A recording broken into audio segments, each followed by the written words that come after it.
Hello and welcome back to the Engage Your Passion podcast. This is the EYP podcast, as we like to say. My name is Tony. I'm Sarah. And together we are Tony and Sarah. We have a great guest today for our EYP Spotlight. He's an actor, singer, dancer, and all-around great guy. One of our friends from a long time, and he's blessing us with his presence today. Today we have the one, the only, Mr. David LaDuca.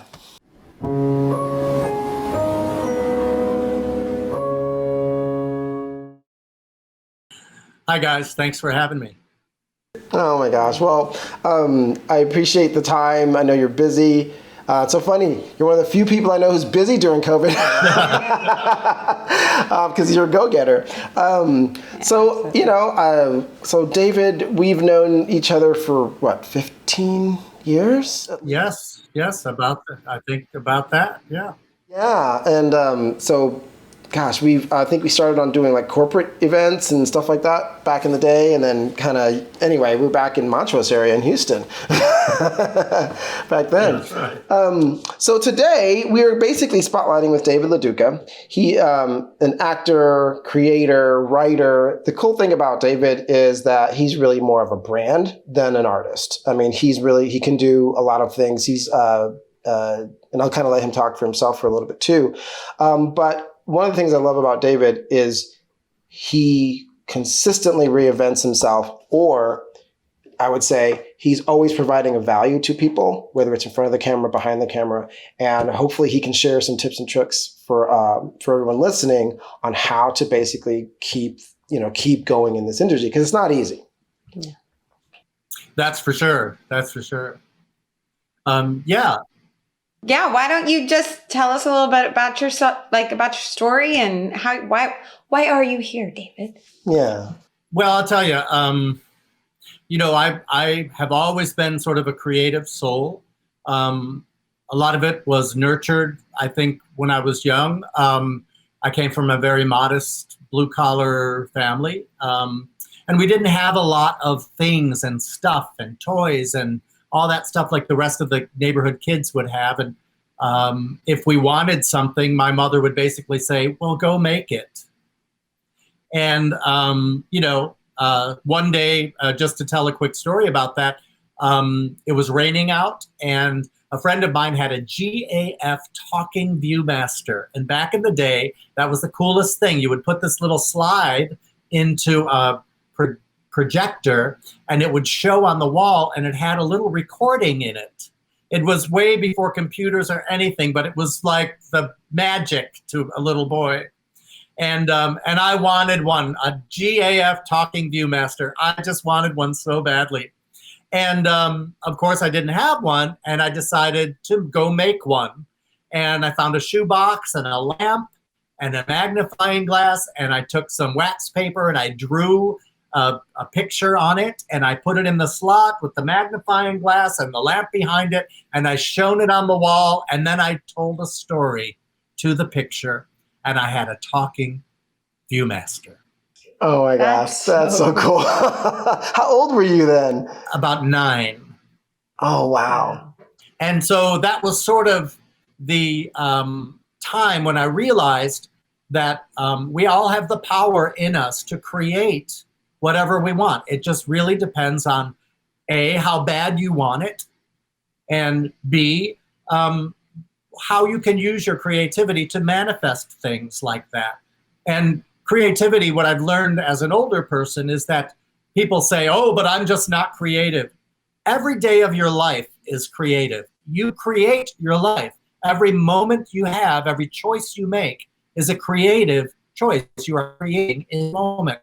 When you string all those things together and that makes up your life is your creation. So I always poo-poo anybody who says I'm not creative. I don't buy it. Because they're doing it even if they realize they're not doing it. Yeah, and I think people just need to be informed of that. I just think people don't look at their lives like that. And once you start to really look at your life like that, you stop wasting moments. You start appreciating them for the choice you have in it. And being in the moment is one of the most important things you can do, not only as an actor or a performer, but as a human being. So art and life are totally tied together. And if you have a life that you can live artfully, then you will have an artful life. I love that. Me Artful too. life. I like that. I love that.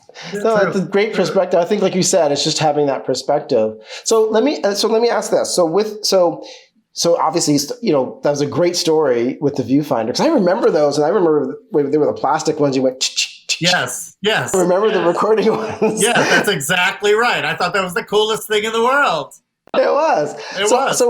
So from there, so what's your journey, I guess? Like, so when did you realize, I guess, like, okay, with all the creation and all the creations and the storytelling and all of that, when did you realize, okay, this is what, like Oprah says, your aha moment or your wow moment, or like, oh my goodness, this is for me. When did you realize that for yourself? So, I remember it very vividly. Even it's still in my mind like it happened yesterday, but I think I was maybe a junior in high school. I had already been performing, and I actually started, just a little background before I get to the aha, is that my mother bid on a piano at an auction. It was a tiny little white piano that was in a lobby of a hotel, and it had 66 keys. It was a baby grand. It was a tiny little grand piano, and it was white. So nobody wanted this thing. My mother bid on it, and she bought it, took it home. My uncle took apart everything that he could, and my mother refinished it in this beautiful walnut finish. And so we had this tiny little piano. And when I say we came from where we didn't have much, that piano was like amazing. So I would sit down at that piano when I was a little boy, and I remember I picked out Raindrops Keep Falling on My Head off in my ear, by ear. I hadn't taken lessons yet. And my mother was like, how can you do that? She said, that's right. She came in the room. She was in the kitchen cooking. She came in the room. She said, that's Raindrops Keep Falling on Your Head. How do you know how to do that? And I said, I just hear it. I can hear it, and I can play it. And she said, okay, we're going to give you some lessons. So I started lessons in second grade. I went through all 4 of the John Thompson's Teaching Little Fingers to Play books in about 2 years. It's like a 6-year course. And then my teacher said, I can't teach you anything more. So I decided piano was nice. I'll keep playing it. But I was very interested in the saxophone. All the saxophones were taken at school, but they had a flute. So I took the flute home. I'm glad I did that. It was a lot lighter to carry when you're a little boy. And I grew up in Buffalo, so there's a lot of snow and snow drifts and cold hands, and so I played the flute. I started on the flute. Then I picked up the clarinet, and then I picked up the saxophone. So by 8th grade, I had those 4 instruments going. And then I decided I really wanted to be singing. I had been in the plays up through then in grammar school, and then when I got to high school, I started doing more of the musicals, but I was still in the bands too. So my high school years were just sort of filled with all of those electives. They just were, because 4th grade through 8th grade, I took all my advanced placement classes for high school, and I completed all my requirements by the time I was a sophomore in high school. So junior, senior year was all electives for me. Yeah, it was. I rocked that, when I look back at it, I did it right. But in high school, in the senior year, I went to a public school for the first 2 years because we had a great choral teacher, Iris Stevenson, who went out to LA and was one of the writers of Sister Act, by the way. So, but then I transferred after I went there for first 2 years into public school. I went to the all-boys Catholic school, which we couldn't afford, but my mother said, if you can raise half, I'll match you dollar for dollar for the tuition. So I got a paper route, and I did some other things to make money and save it. And I think the tuition was $1,500 a year. I got the $750. She matched me the $750, and I was on my way to the all-boys Catholic school because they did musicals and they had budgets for the musicals. So, and they had a great swing choir. And a jazz lab band. So I was the first tenor in the lab band, tenor sax. and I was also a tenor in the swing choir. And I got to do the plays and all of that. And I got the leads in both plays those 2 years, which was really great because I thought I was the stuff, until, and then we'll continue this story later because I soon realized I was not the stuff. So anyway, that senior year of high school, it was 1979-80, and Pope John Paul was coming to New York. And remember this? Yeah, Yankee Stadium. And so I put in to go to see him because they were taking 2 delegates from our school. And so I got to go, and my friend Joe got to go, and we actually were roommates in college after that. We're still good friends today. And so we went down to New York, and they had this whole trip planned for all the delegates from Western New York who were coming down to New York. And so one of those special things we got to do before we went and saw the Pope was we got to see a chorus line on Broadway. So I had never seen a Broadway show before. And of course I knew the whole album of A Chorus Line because, who didn't at that point, right? And we sat in the first row of the upper deck, the mezzanine. We sat in that first row. And I remember leaning over the bar and watching the entire production.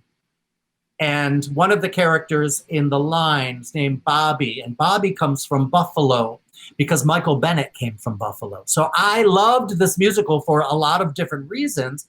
And Bobby, every time the character who played Bobby would talk, I would just light up. I was like, I have to do that, and I'm going to play that role. Right. Okay. Wow. You saw yourself on stage.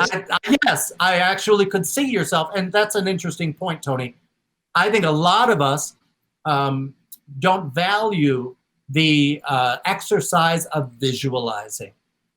I think when you can see yourself in a certain situation, it helps you actually realize it, even though you may not know every step, you may not know the exact how, you know the what. And once you know the what, then the how takes care of itself because you take the next step to get closer to the what. And the how reveals itself to you. And so part of this podcast is to sort of reinforce what the journey could be and how to get to the what. So so that was definitely an aha moment for me on many other levels, but I'm going to leave it there because I know our podcast is only a couple hours. And I could be here all day. Yeah. So that was definitely the aha.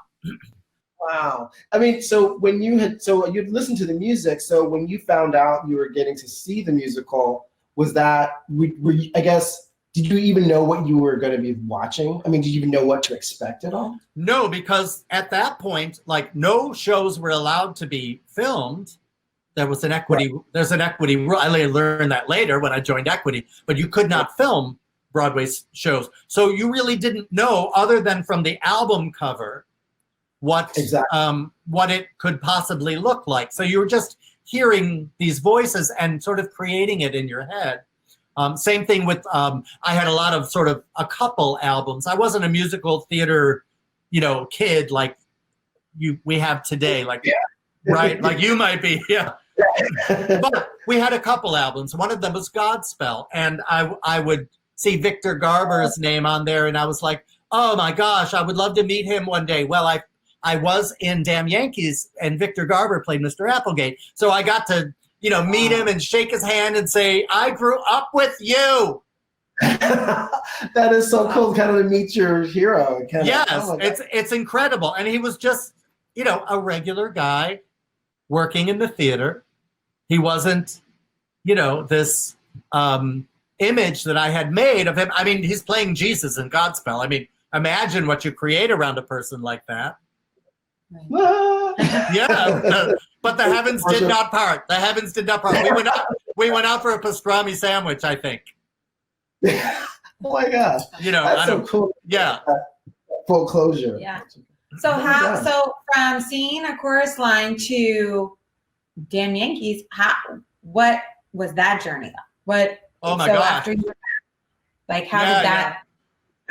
Yeah. So, I got back from that and I was like, I think I really want to study musical theater in college. I really hadn't thought about it too much. But I felt like that was the next step. So I went to college, and there I realized that being a lead in a high school play does not make you ready to be a star anywhere. Yeah, that is, we have found that perspective of people, which is one of the reasons why we're doing this podcast, because it's almost like you're the big star in the little pond, and then you realize, oh, there's a big ocean out there. And wow. Yes. Yeah. And so just to let you know, I was a late bloomer physically. So I'm 6 feet tall now, but when I graduated from high school, I was about 5'8". And I still was a soprano. Sorry. I know, it gets worse. I had an acne condition. Oh, wow. Okay. And I had just gotten a fresh permanent a week before the first year of college, because that was a thing you did back then. Wow. And I also had braces. So I was gonna say you trifecta, but that's the fourfecta. that was the fourfecta, without a doubt. And so when I showed up for school and I looked around at, all these people who were very good looking, and it was like I realized quickly, I sure hope I grow out of all this, And my teachers, my acting teachers, just sort of an interesting thing, but they took us all in the room on the first day in a big lecture hall. And one of the first things they said to us is, if you can possibly think of anything else to do with your life besides getting into the theater, stand up now and go do that. Because you're going to need to have that kind of dedication and that kind of focus if you plan on having any sort of career in the theater. It is very all-consuming. And then the second thing they said was, take a look to your left, take a look to your right. Most of those people will not be here at the end of the first year. And then they said, and even less of them will be around in the fourth year. I was one of those people that was not around in the fourth year because I went to California on a break in between the two semesters, and I never went back. Oh, okay. Because my teachers kept telling me at the end of our semester review, they told me, I was in the dance department. I'd never taken dance lessons. I just thought it'd be a fun thing to do. And ironically, I could do all the things they were showing me. I didn't have any technique or anything, but if they said do a double tour on layer down to the knee, no problem. Can you do it the other way? Other way. Yep, I can. Wow. So I soon realized I had a talent for dancing, but I had never taken dance lessons, so I hadn't exercised that. And so at the end of the first year, I was the president of the dance department, the student dance thing. Yeah. And so my teachers said, shut up, don't act, keep dancing. So I thought, because my voice hadn't changed yet, I looked like I looked, I wasn't there yet to be sort of viable in the theater. They didn't see that. So if I had taken their word for it, I never would have had the life that I've had. I just figured, okay, I'll dance. And so when I got to California, I was working in a savings and loan. It was, I was 18. I was 17, just turned 18. I had a job in a savings and loan for a little while. And this lady kept walking into our branch, and she would always walk like a duck into our branch. She had long hair, and I took care of her. And finally I said, what do? You walk like a ballet dancer or something. She said, I run the Long Beach Ballet. Oh. And about at that time, I started growing, growing spurts. You feel your bones aching at night, because you're growing. And I started growing tall and real skinny. And she said, you have a body of a dancer. I said, I took a couple of classes in college, but, I'm not a dancer. She said, I'll tell you what. She goes, I'll give you 6 free classes on Saturday mornings. You come take ballet 1. And it was in Seal Beach. It was 2 hours away, and I didn't have a car yet. I was taking the bus to work in California. Wow, that's a by itself. So it was a 2-hour bus ride to Seal Beach from Costa Mesa, where I lived. And I took a couple classes with her, and she said, you know, you have just a really good natural ability for this. And I know a lady in Las Vegas named Fluff LaCou. I'm not making that up. And Fluff is from the Lido di Paris, and she now lives in Vegas, and she hires all the show dancers, the showgirls, and the boys that dance in the show. And she said, they're having a big general audition. I think you should go. And I was like, really? She said, yeah. She said, now, it's going to be a little different than something you've ever experienced, because these shows are, you know, they show a lot of skin. So, you know, it's a lot of people love to do this kind of work. It might be something you want to do, and you'll make money at it, which was kind of the first idea I had, like, oh, I can make money at this. I can have this as a career, you know? So it was 1981, I think, Flashdance was the big thing. So and when I saw that movie, I saw myself again, just like I saw myself in Chorus Line. So I would come home from work, from that savings and loan every day, and I'd put in my boom box the cassette of Flashdance, dun, dun, dun, dun, dun, and I would do all the moves. I would run like Marina ran. That was the name of the dancer who played Jennifer Beals double.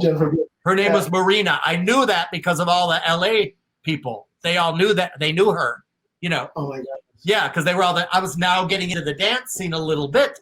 So I went to that audition. I had $68 in the bank. The ticket for the bus was, you know, $59, and I took that other $7 and had it. That was my my meals.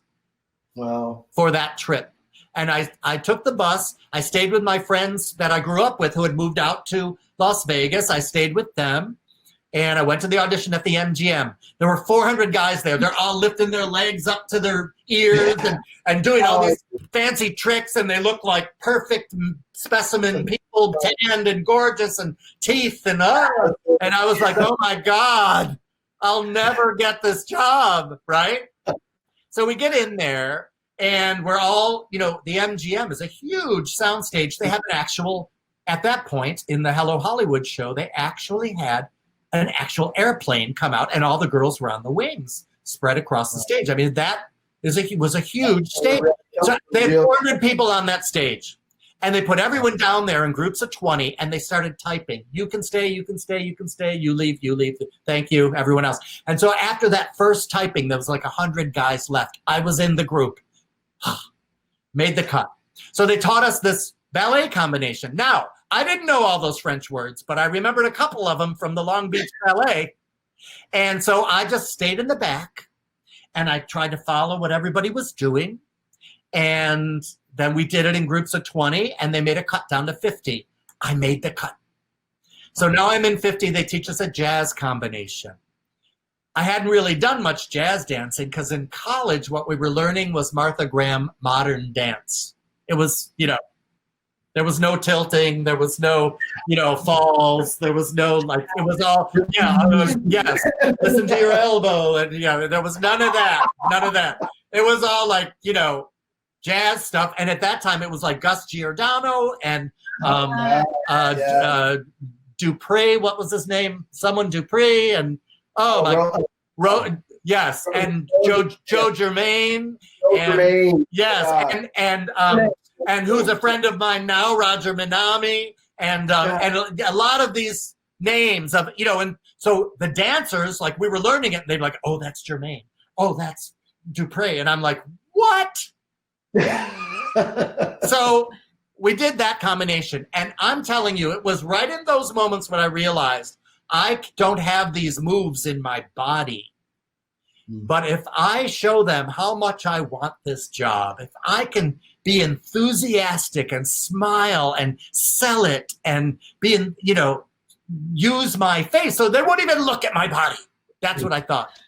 So we did that dance, and they cut it down to like 10, and I made the cut. Oh, wow. So now there's me and 9 other guys on stage. They teach us another jazz combination, and it's really hard. It's really hard. And they make a cut to 5.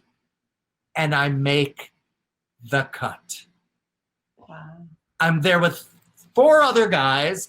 They put us all along the stage, like with 20 feet between us, because the stage is enormous. And we hear that voice, you know, it's a blackness when you look out on stage. And so you don't really know. And the voice of God come microphone. Could everybody please turn around? And now I remember what that lady from the Long Beach Ballet said. This isn't an ordinary show. You're going to be in costumes that are very skin tight. They really want to see your body as much as they can see. So we all turned around and then back again. So they were really getting a 360 view. And they said, okay, we're going to call 4 names. Thank you all very much.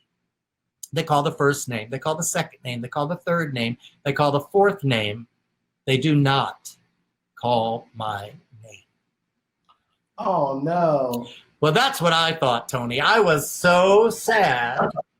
I went and picked up my dance bag, and I was ready to push out the double doors into the hot desert sun and walk to the place I was staying, which was 3 miles away, but I didn't have enough money to take a cab.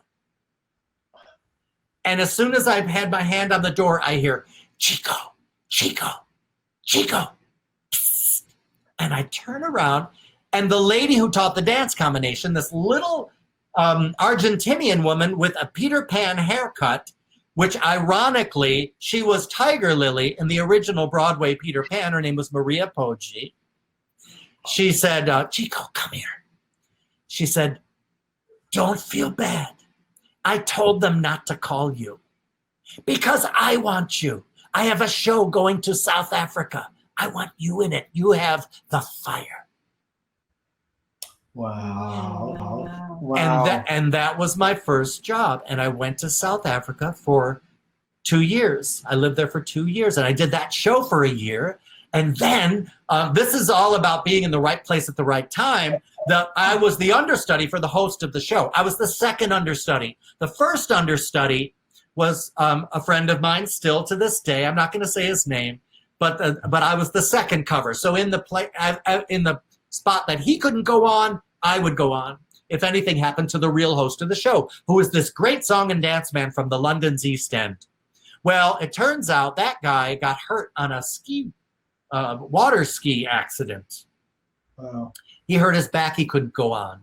So in the morning, they call this guy, the first cover, and myself in, and they say, okay, someone's got to go on tonight. So they put this first cover up there, and they say, okay, we're going to play the track, sing the song. He didn't know the words. It's always about opportunity, right? Oh, I knew the words. Because I was watching him every night, because that's what you're supposed to do when you're a cover. Yeah, right. And so I was not fully prepared. Don't get me twisted, but I was prepared enough, right? And more than him. So I was getting to go on that night. So I did go on that night, and in the audience there were some people from the South African Broadcasting Company who were looking for people to be in a show, a TV show they were doing called Dancin' Is the Way.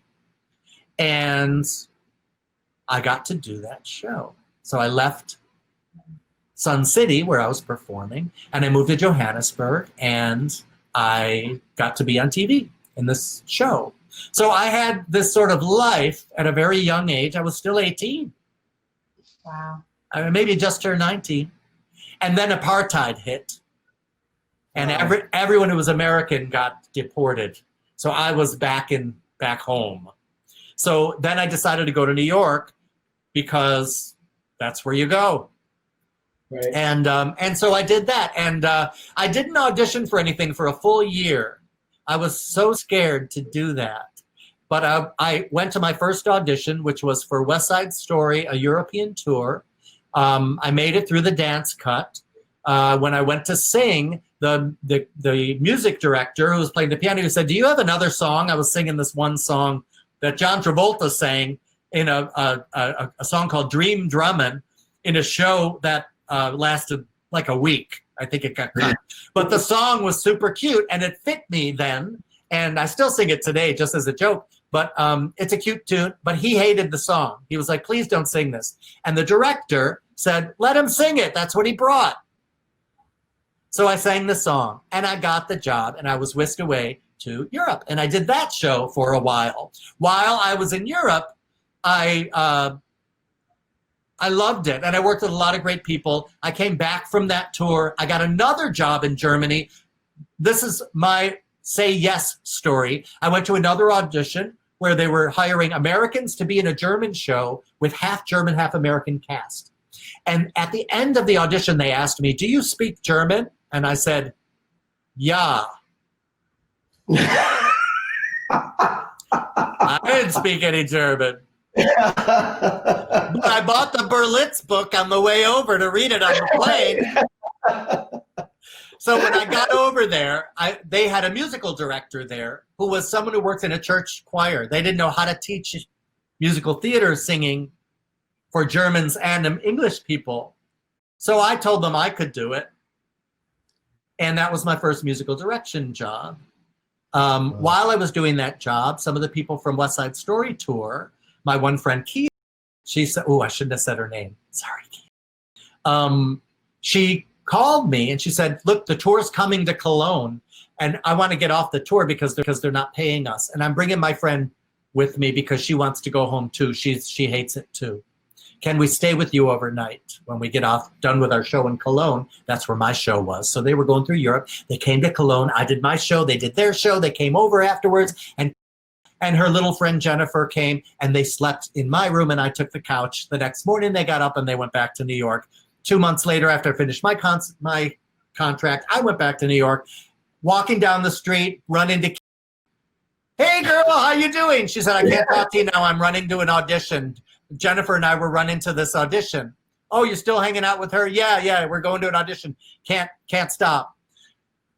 Okay, 2 weeks later, I run into her again. How was that audition? She said, well, I got cut right away, but Jennifer got the gig. I said, what?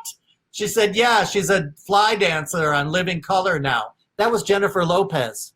That's no way. No way. That is so cool. So, you know, that's my yes story turned into, you never know who you're going to meet. And you never know when you could meet someone that could be helpful to you later or who you could be helpful to later. And we're all connected. We're all connected.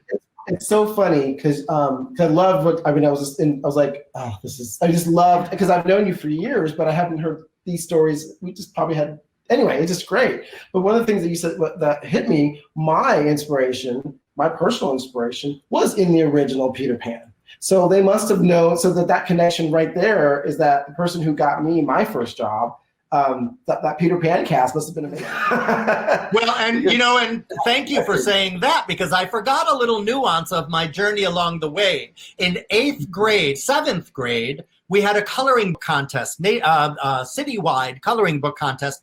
It was a picture of Peter Pan and Tiger Lily and the fairy Tinkerbell and all of that. It was like this big fantastical black and white drawing, and you colored it in and you sent it in, and the winner got 2 tickets to see the actual production of Peter Pan at our theater, a big theater, Studio Arena Theater, starring Bonnie Franklin.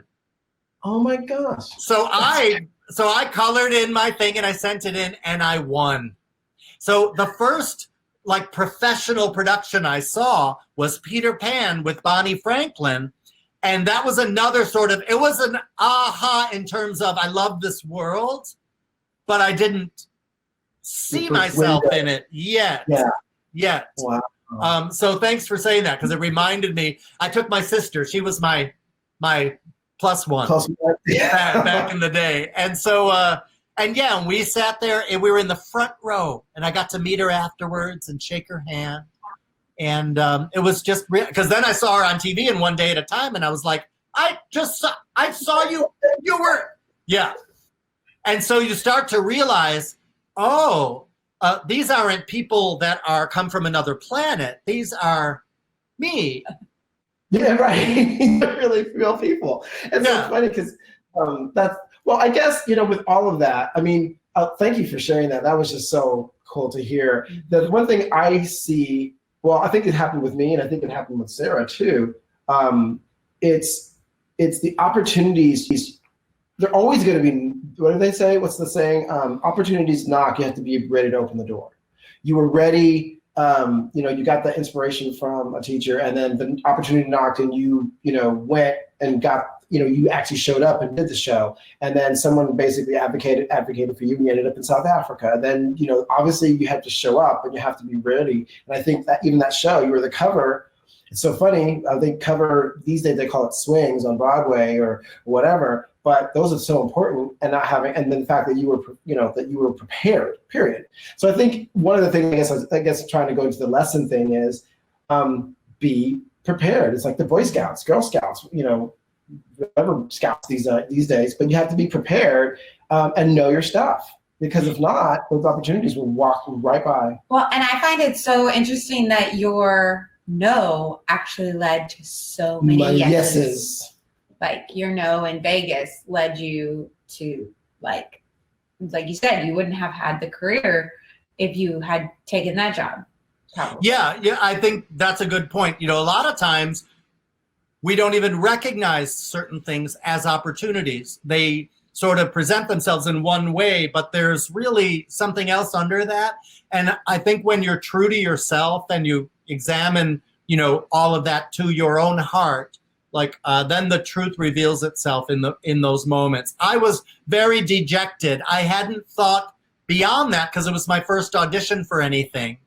Mm-hmm. And on one hand, I was patting myself on the back. You made it down you were first runner-up, Right. You were first runner-up. And so I was trying to be positive, but I was about to walk out into the unknown with $8 in my pocket into the desert heat, going back to work in a bank. That was the other choice. Yeah.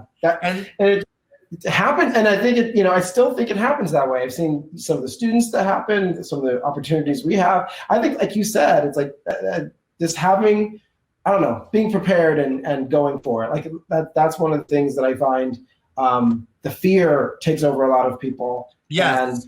Get paralyzed. And it's like you gotta work through the fear. You gotta show up. And there's one more important aspect to exactly this point, and that is, they say you have to fake it till you make it. You can't ever know everything you need to know about anything before you do it. There's going to be things you learn OTJ, on the job, and that's okay. And once you sort of allow that possibility, instead of, I'm not going to the beach until there's not a cloud in the sky, not one. Oh, it's cloudy today. There's some sun, but I'm not going to the beach until there's not one cloud in the sky. If you wait for a perfect day, those days just left. They're gone, and you can't get them back. And I'm telling you this as a 57-year-old man, that I should have been doing a lot more when I was younger, because opportunity favors the prepared and the young. Yeah. This industry is about young people. It just is. When you get older, those jobs narrow, those opportunities become less and less, and you need to do what you can while you can, make hay while the sun shines, because if you want a long career, if you want a short career, whatever, you'll do short step things. But if you want longevity, a long career, then you need to do everything you can and keep your eyes open, because there's going to be a day when your body's too old to dance, when your voice suddenly gives out for who knows what reason, you can't sing anymore. You get bored with the scripts you're getting, and you feel like you want to be directing, not acting anymore. And so there's that longevity is beholden to your ability to adapt. And adapting is about listening. What else can I do? Who am I meeting that it's interesting to see what they're doing? The lighting designer, that's fascinating. Let me go sit next to them. I won't say anything, but let me just see what they're doing and how they do it and how they talk and what that gig's like. Maybe I want to do that. Because the truth is, it's a ratio. There are 9 jobs for every 1 performing job. There are 9 technical jobs, and that one performing job is important, but it takes those 9 to make the one look good. So if you think you want to be a star, that's great, but you're going to be competing for one gig when there's 9 other jobs you might be doing. So I always advocate to, God gives you 2 ears and 1 mouth. So listen more than you talk. That's such good advice. That's such good advice. So go ahead. You want to ask him about? I guess I'm going to ask him. Uh-oh. I don't even know what's coming now. I was like, I thought he meant something super specific. Now, so you mentioned getting older and your body giving out and your voice giving out. So down your journey, what have you done? Like, what are the habits that you have instilled to, and also mentally stay sane through this business? I know something, like, just from us working with you, you are super hard worker, but you don't take yourself too seriously and makes you super fun. But you have to stay healthy and do all that. So what habits do you have that, like, you can, maybe some tips and advice in that realm? Yeah, so when you're a performer, and even when you're a technical person, your gig is your brand. As Tony was saying earlier, so thank you for saying all that, Sarah. Now I understand what you think of me, which is nice. Sometimes you never hear that. And I think it's important. What I do is I think of myself as my own CEO, my own chief executive officer. So when it's not like we're selling shoes, you can't just close the door and go home and do other things. Everything you do is about you, and you are the product. So you have to treat yourself as a product, which is a very weird way of looking at yourself. But that's kind of what you have to do, because the industry looks at you that way. They're typing you, even though you say, I can't fit in a box. I have all this inside me. That's very true. But what they're seeing, I'm not going to go for the same parts that Tony's going to go in for, because we look different. Right. We wouldn't, unless that part they were going to non-traditionally cast or whatever, then there's room for that. But if they're looking for the funny next door neighbor and he's got to be a white guy, Tony's not going to get called in for that. I am. And conversely, if they're looking for the lead of the show that has to be a girl with purple hair, I'm not getting that gig. You are. So, even though I have a purple girl inside me, maybe somewhere, that's not going to help them. Release your purple inner girl. That's right. So, what's that? The people listening to this are probably like, what is he talking about? My hair is purple. I know. Yeah, Sarah's hair is purple today. Yes. So but I hope the point is clear that, what you physically look like is a big part of how your career is sort of shaped. For example, I mentioned earlier, I had, acne and a permanent and braces, and I was short and my voice was high. I never would have gotten that gig in South Africa if I still looked like that, but I had gotten my braces off. I had grown taller. My hair was blonde from the sun. I was tan. I was coming into myself as a young man. When I look back at those pictures, I can't believe I actually looked like that. It's odd, to see that stuff. But the point is, like, now I couldn't get that job either.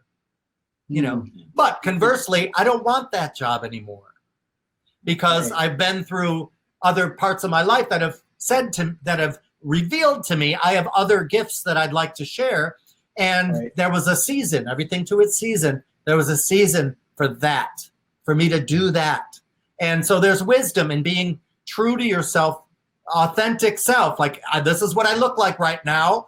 This is what I need to go do. Like, when I got to New York and I started auditioning for things, I always wanted to go out for the lead. But directors, and casting directors and agents and managers, they would pull me aside and say, you're not a leading man. You're too funny. And I never thought of myself as a funny person. They did. So they taught me a lot about how I needed to present myself in my best light for the stuff that I could really go do. And once I started doing that, being that, the jobs, they wouldn't stop because I was known as the funny second guy. Because people write those parts.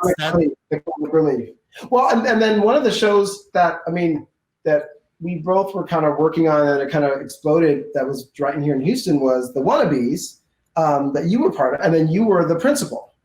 So, and that lasted, what, 2 seasons? Two seasons? 2 seasons, yeah.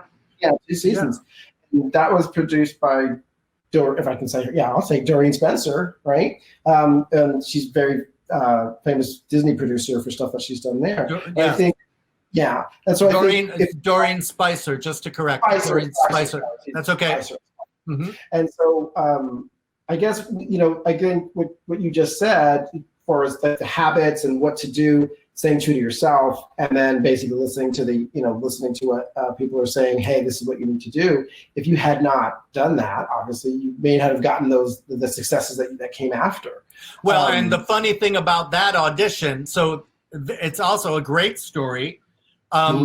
So I didn't know what I was going to do, to be honest. I was in a spot and I had no work coming, and I didn't really even want to do anything involved in acting anymore. I just didn't. And I was reading the newspaper. It was a Saturday morning. I opened the paper, and there was a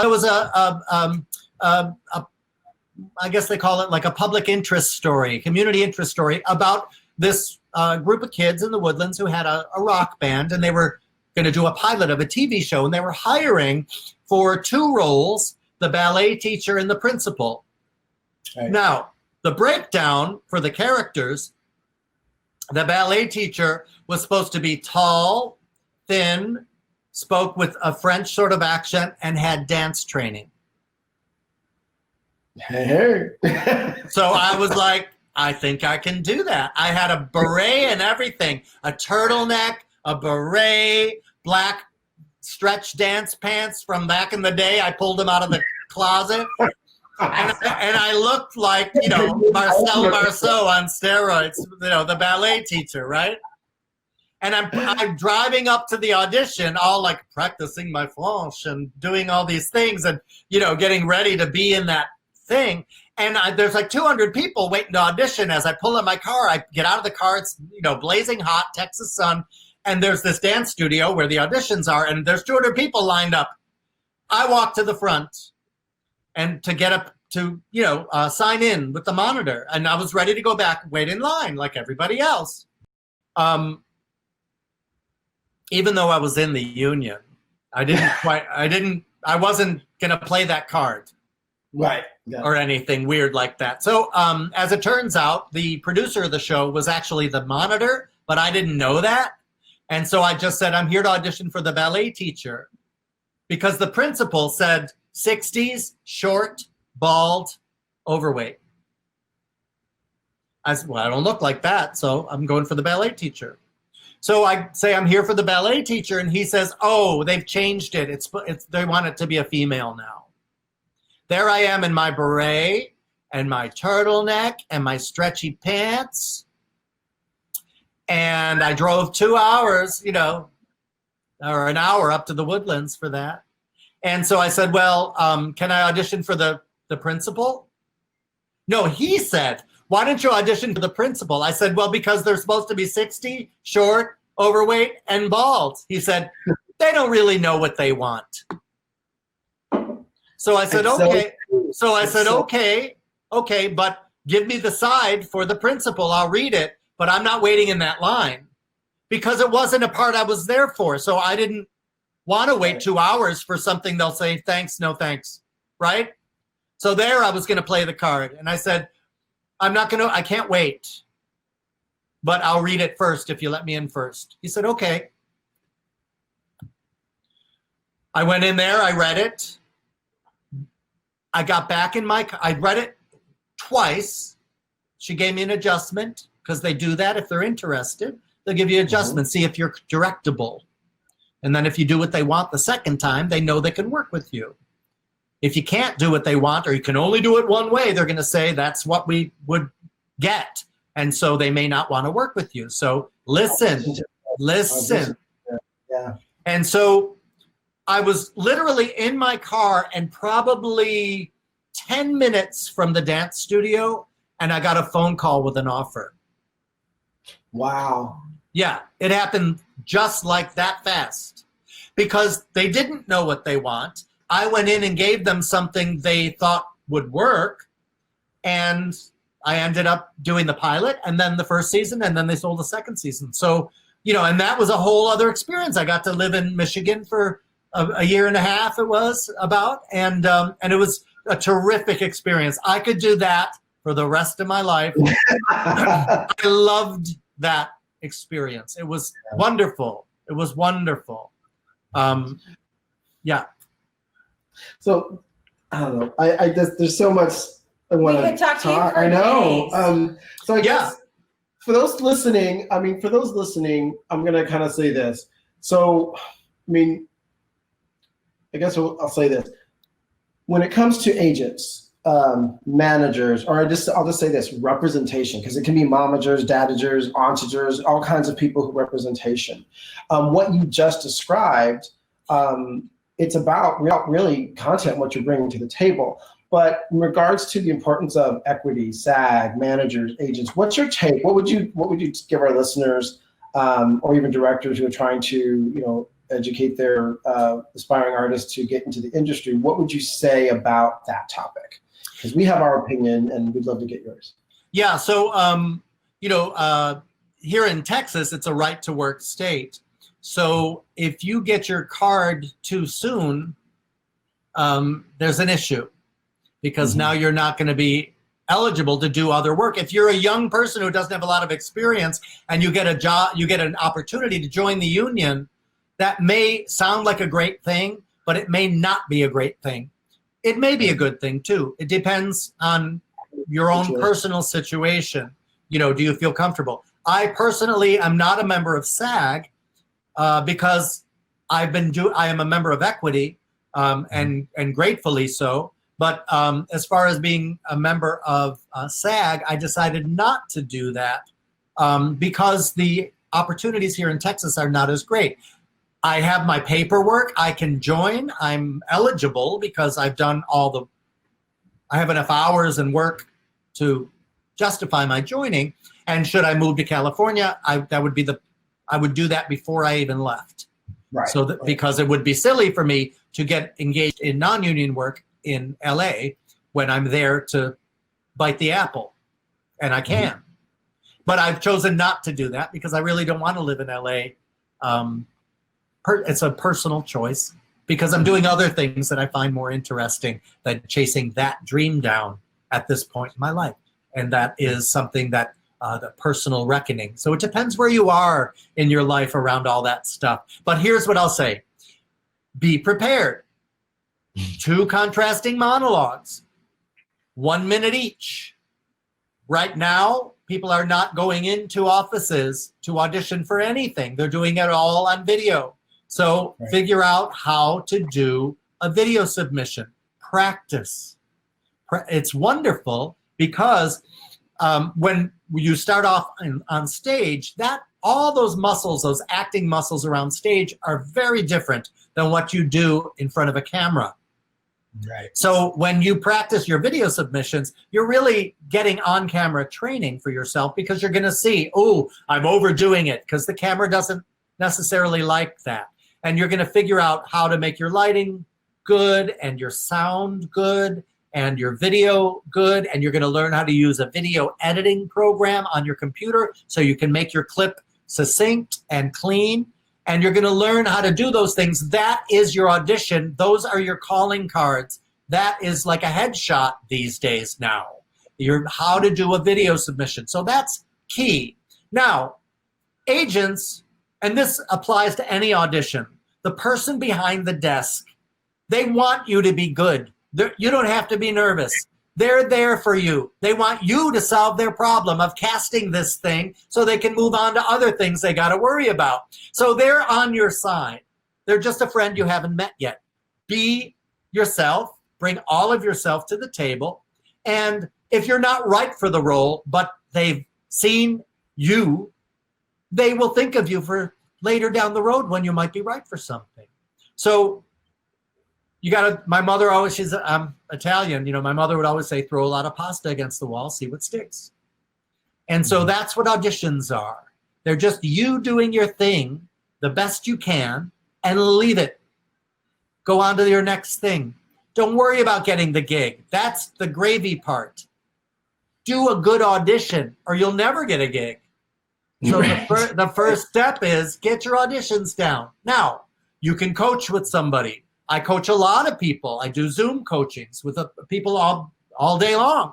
So, people are taking advantage of those opportunities to work virtually because that's how all auditions are working nowadays. That may change again. We may get back to the face-to-face. But right now, there are a lot of different services like EcoCast, and I think you mentioned a couple, Tony, where the actor is going into a virtual room right in their own home with a casting director. She's on the other end. They have a waiting room, a check-in room. It's just like you go to a live audition, except you're doing it from your home in the virtual. Right. So the more comfortable you are doing that, the better off you'll be. So practicing, people always say, take selfies, video. It's nice to take a picture of yourself, but practice your monologues, record them, test yourself, coach with people, get better at it, and you're putting yourself in the world. Those videos are a click away from sending to an agent to say, hey, if I'm looking for representation, please check out my video. Now, don't make it too long. They won't watch it. A minute, 2 minutes, max. And then if they like you, they will call you. And I think that is such a better way to go. So, so the process would be, Google talent representation in your area. That would be step one. Read the reviews on them. See if they're good and legitimate and what you want. If they're going to charge you to join their agency, they're not legitimate.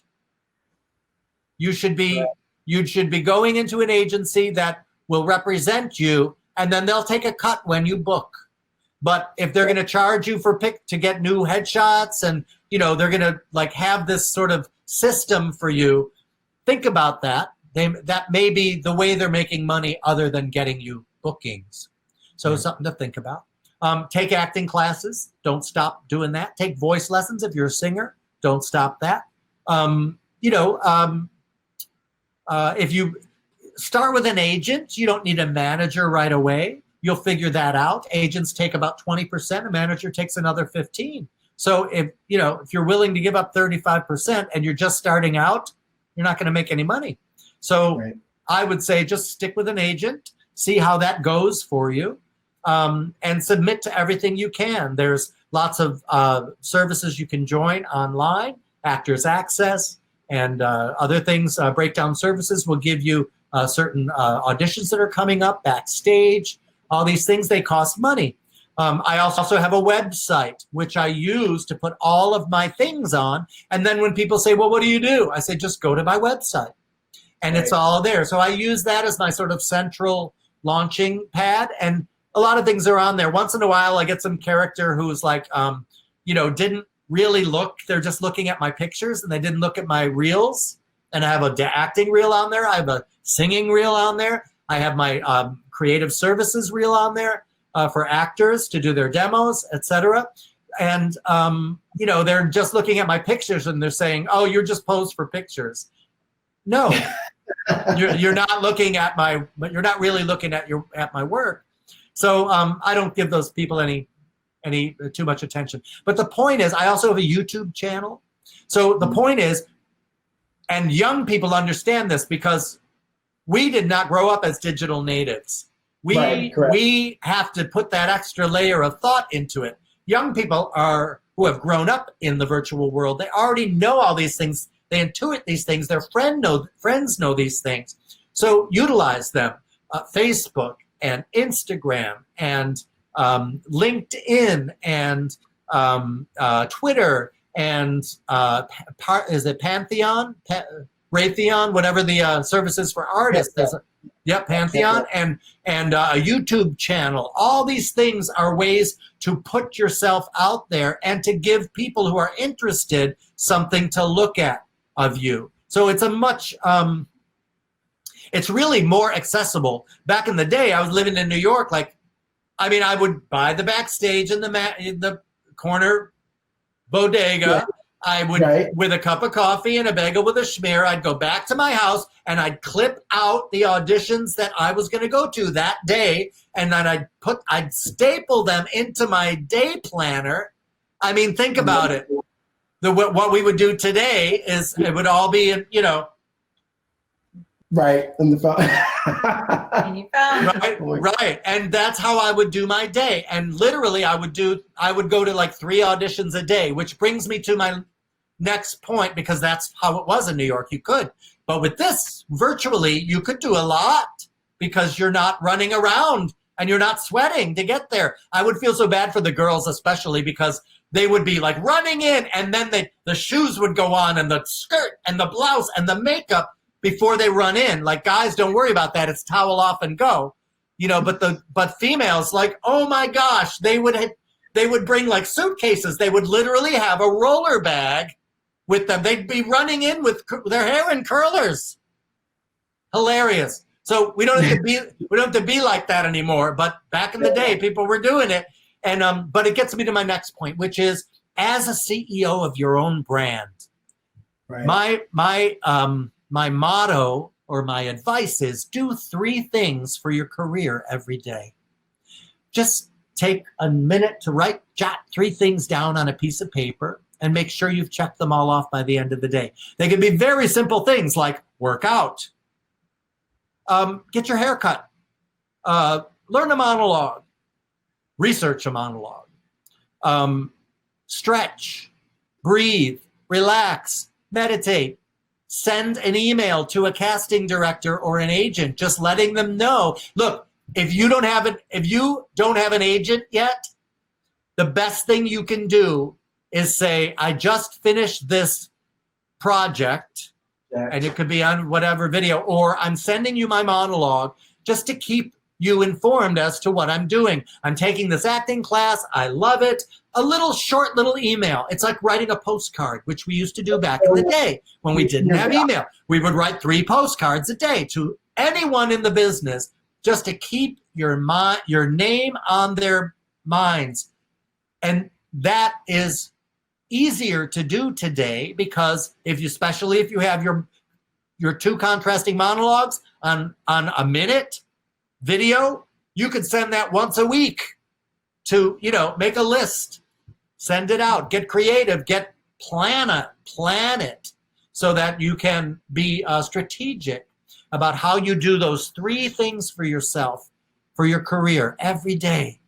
And then give yourself a day like Sunday, cheat day. I'm not doing anything.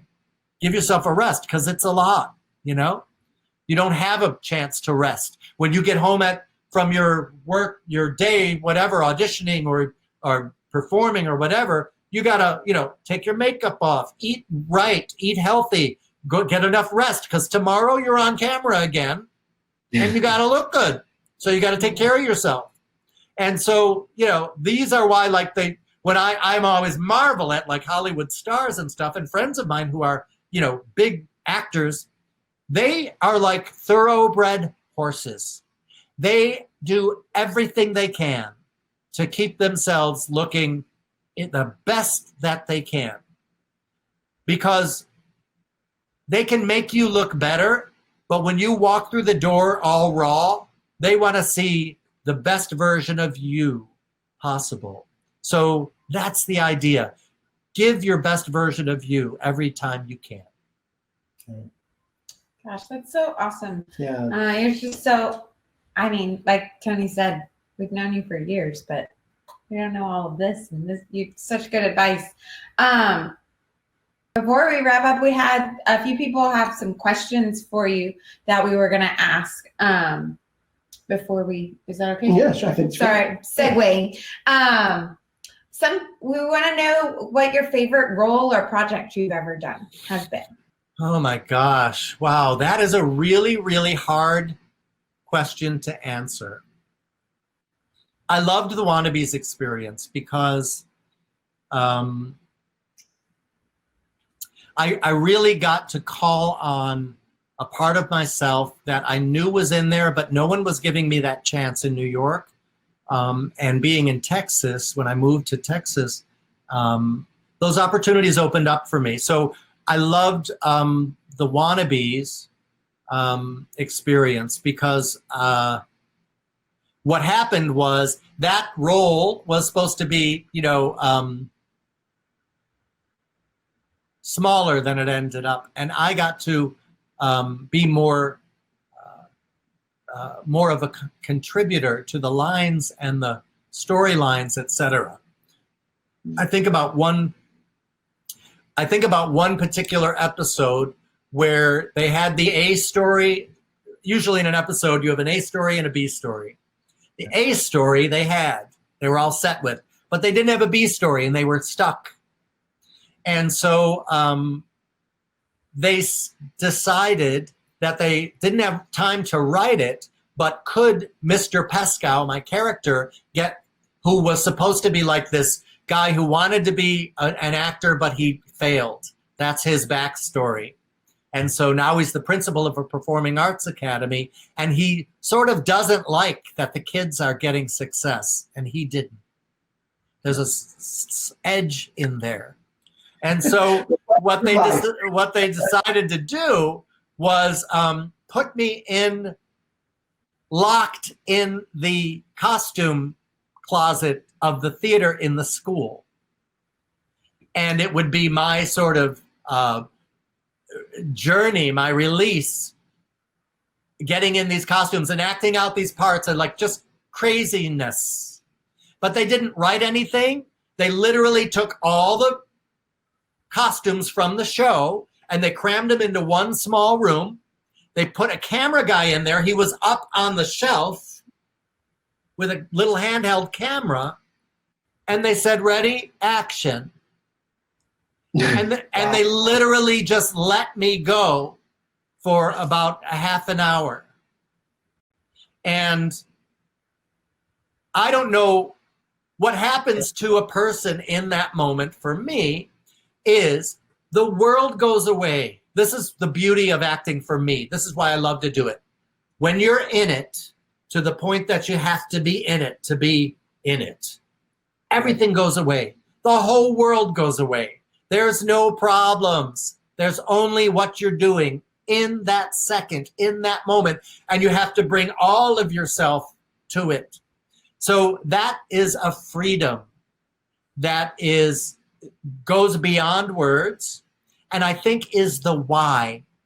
To get back to your first question, Sarah, why we have to do it. There's a freedom in it. There is, going back to that idea, Martha Graham, who was the modern dancer lady that I studied in college, she had this beautiful saying around why artists do what they do. It's because we have a divine dissatisfaction. That's what she calls it, divine dissatisfaction about the world. And artists their art usually tries to make the world more to their image, more to their liking, more to their visual, what they're putting out into the world. They want to see it in the world to make the world a better place according to their vision of it. So that divine dissatisfaction is what always drives us. So right now, I've written a short story that I'm now working with someone in New York. We're turning it into a screenplay because I want to film it. I'm ready to do a project like that. I want to see that happen. Now, no one told me I could go do that. I'm creating that opportunity for myself. I have a divine dissatisfaction in myself that I have not explored all the different ways that I can be creative. And so I say that to say that freedom to create is, it's a blessing. It is not something to be taken for granted. It is something to be nurtured and valued and respected, not only in yourself, but in everyone else who's trying to do it. And everyone does it in their own way. And, you know, there are certain rules around how you're supposed to be. Like if you're a stage actor or you're a film actor, there's like sort of a little different ways to approach those things, rules around it, to be free within those certain genres of expression. But once you know those rules, then you get to break them. And, Exactly. and then you get to be free to bring all of yourself to it. So I'm very grateful for the opportunity to have done The Wannabes for those reasons, because the writers trusted me. They saw all those other episodes I did. They saw the work ethic that Sarah mentioned earlier. That, yes, I'm very serious about what I do when I'm doing it, but not in a way that makes it look like I'm taking myself too seriously. Trust me, I've been there. I've learned to quell that a little bit, and I still do it. It's in my nature. I'm Italian. I tell people I do that. I will spout off, and then I will forget it, and then I will move on. But I had to get it out because it's all got to come out. Gotta come out. It's got to come out. Yeah. Awesome. You want to answer? Oh, sure. Let's see. I guess one of the questions, actually, this one's mine. I kind of see the ones here. Who have you worked with? And you don't have to name because you worked with a lot of amazing, dare I say, famous or big names. But who do you feel you learned the most from in regards to example of what you wanted to be like? From your TV, film, I know, I'm not going to mention it, I'm not going to drop names, but is there anyone that in your career that you went, okay, when you saw how they were on set or in rehearsals or on stage and you went, okay, that's the way I need to be? Yeah, I mean, that is hard to put that to one person. I'll answer it like this. I have, done a million different shows and worked with a million different people, and for the most part, I marvel at everybody that who bring themselves fully to it. There are people that are much more dedicated than maybe I have been in certain points in my life, that I've learned from them to get back on my dedication train.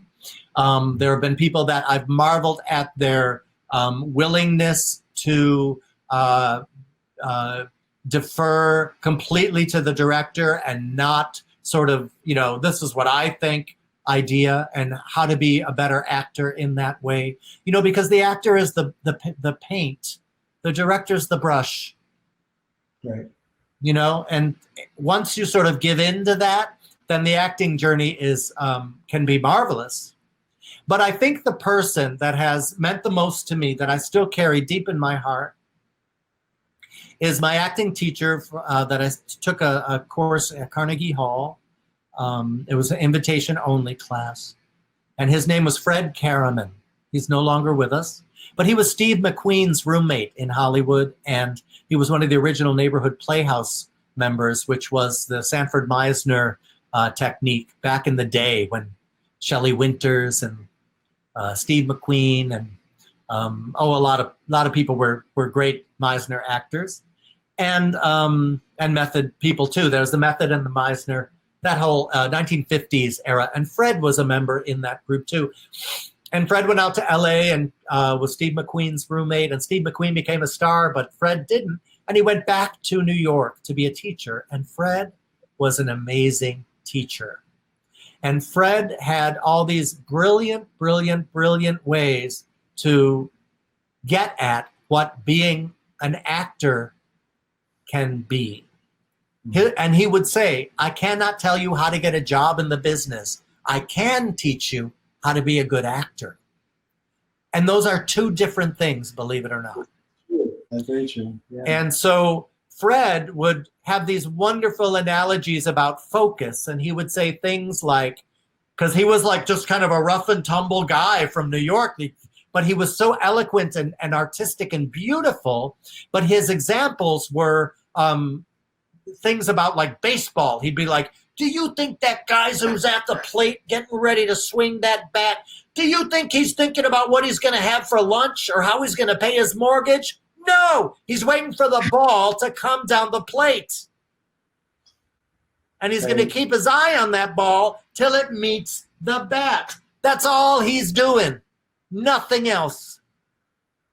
And so those kind of lessons around focus, and he would always say, to thine own self be true. If it does not feel right to you, then it's not right for you.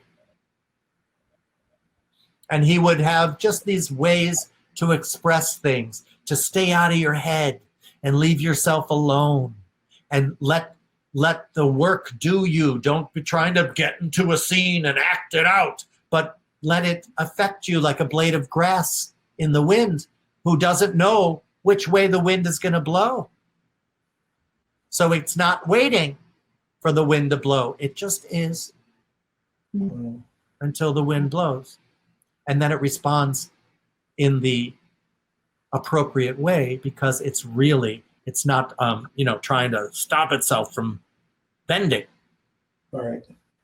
And so he would have all these wonderful ways to say things that would let you know. And he also had a gift of when to let silence say it. There were some times in our work where somebody would do a scene and you could feel in the room that it came from the deepest part of that person. And it happened many times for me with him. He was just a really great teacher. And you feel the air in the room change.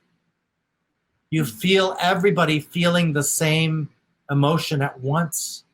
And that is what our primordial storytelling, our beginning, the reason we have theater, the reason we have church, the reason we have any storytelling whatsoever is because of that resonance of our emotional journey and how we connect on that level.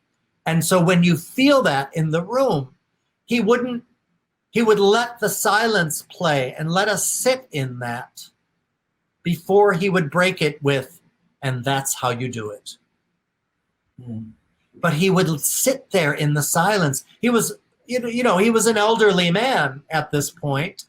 And so, I love elderly people. I love our seniors. I sing for them because I get such joy from that. Their energy, their wisdom, their experience, their joy for life, their valuing all their days at this point. It comes through in a way that is very human.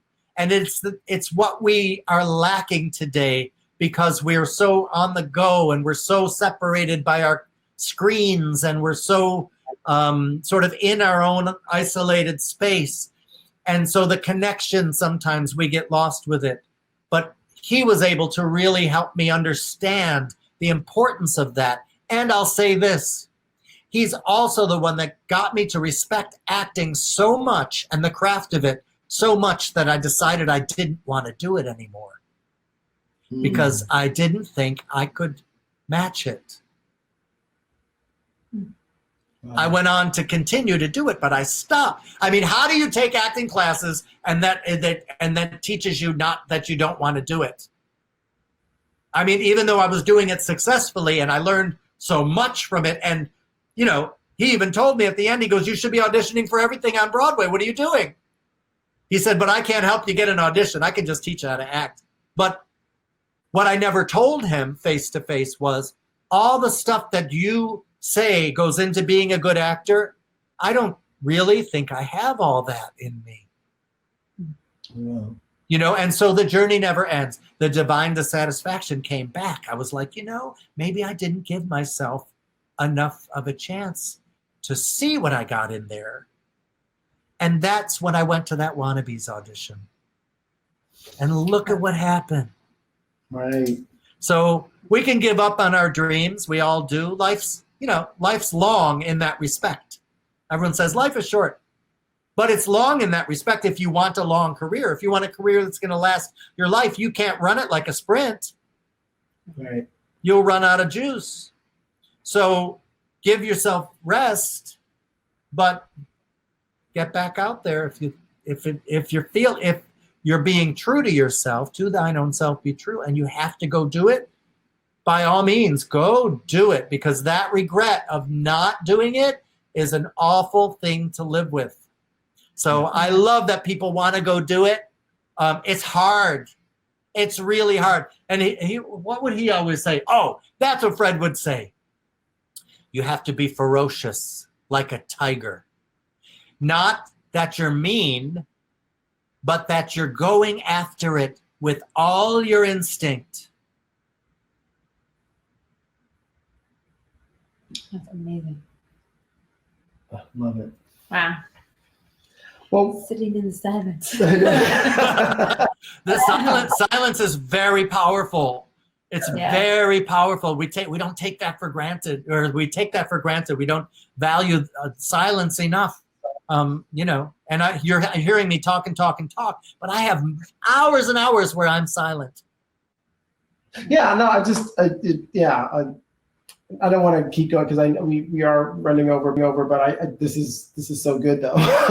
So we have to have part 2 sometime. We are gonna have to have part 2. So I want to ask him, you know. Yeah. We like to end by asking our guests or each other or talking about. So we want to know from you because our podcast is called Engage Your Passion. So what does that phrase mean to you? Well, I think, you know, most of what we talked about today could refer back to the idea of engaging your passion. You know, we all have to sort of figure out what we're passionate about and how we bring ourselves to engage it, to get it started. And sometimes it feels daunting, like, oh my gosh, you know, I'll never get there. Well, here's the secret. There's no there. It's now, here. So to engage your passion is to appreciate every day as a blank canvas to paint upon. And the goal for you as a human being is to just do the next right thing. Instead of thinking down, you know, I'll never get, you know, some people, there are people out there that are in their minds accepting their Academy Award and they haven't even done a play yet. That's true. That's not doing the next right thing. That's just dreaming. If you want to get that Academy Award, that's very nice. But you got to get in a play first. And you get in a play by learning a monologue, being ready for an audition. Just do the next right thing. The journey starts with the next step, and the step after that, and the step after that. So all the things we've talked about today, I think, comes back to the idea of how we engage our passion. There are a lot of times when you'll feel like, oh, I just don't have what it takes. It's not worth it. I'm not making fun of that because I do it. That's why I'm saying it. I have that in me. We all do. And we also have feelings, you know, to take that acting class in Carnegie Hall. The last question Fred asked me in our interview was, why do you want to be here? And I said, because I don't want to be found out as a fraud. I want to really know how to do this. Because I felt like I was faking it, you know? And he said, see you on Monday.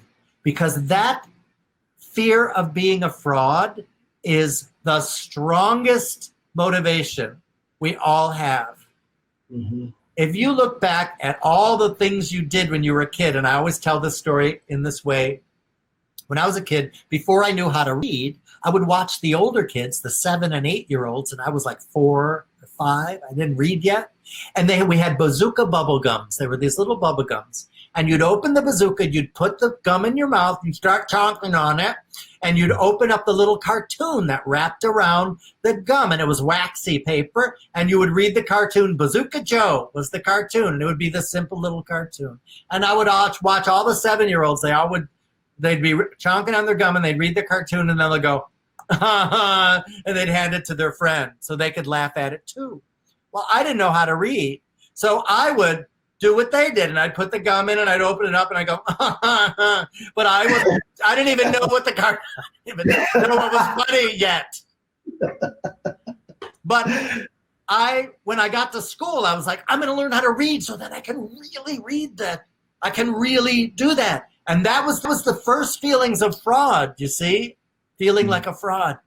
And that happens all along the way. So when there's a time when you say, I don't know enough to go do that thing, go do that thing. That's where the magic is, because you're going to learn what you need to know to do that thing. So fear is really sort of passion that hasn't been engaged yet. So embrace that fear and recognize it as the catalyst, the engine that's going to get you to the next right thing. David, thank you so much for being with us today. I can't, it's just, didn't know I could get any deeper with you. You just always been one of our favorites, and appreciate the time. And the one thing that I love is that you agreed to help us out with our Access Masterclass. So for those listening, David is going to be back in a few weeks, and he's going to be helping you all take this information and actually put it towards your skills. So if you're a singer or an actor, and even a dancer, we can get that feedback and basically take you to the next level. So thank goodness we still have more of David to come. Well, before, real quick, because we want to push other things that you might have going on. I know you did a very cool Mother's Day and Father's Day and 4th of July. 4th of July stuff. So where can people follow you for any projects that you might have coming up? Your screenplay that you're writing? I have most of the stuff usually on my website is a good spot, davidladuca.com. And I'll also have a Facebook. You can join me there. I have an Instagram. You could join me there, and it's just my name. I have a Twitter. You could join me there. Again, my name. And I also have a YouTube channel. You can look for that too. And I have a lot of things that are on there that are published. I have a lot of other sort of private links for other stuff that I do. But those are the best ways to follow what I'm doing. What I have coming up is October 23rd. It'll be a live stream concert from the Brazos Towers. It's called Bewitched, Bothered, and Bewildered. It'll be a Halloween special, and we're going to do the Monster Mash. So come on over to that. That'll be fun. And then after that, the next month, I'm starting to work with the Conrad Johnson Youth Orchestra. They're actually a youth ensemble now, and it's a group of young jazz musicians, and we're going to do a concert together, live. It will be live streaming that as well. So, I love my big passion at this point is help nurturing other creative journeys. I think that's the greatest gift we can give to each other. And so that's how I'm engaging my passion. Awesome. I'm glad that you'll help us do that with some of our people. So Looking forward to it. So amazing. You've affected so many people's lives, and you're going to continue to do so. We're honored to even consider you a friend, much less, anything else. It's just, we're honored and love you. Truly just love you. Love you guys too. Thank you. And now I get to do our infamous maybe. Well, you just heard David LaDuca as our EYP Spotlight here on the Engage Your Passion podcast. Thank you for joining us. And my name's Tony. I'm Sarah. And together we are Tony and Sarah. Have a good one. See you next time.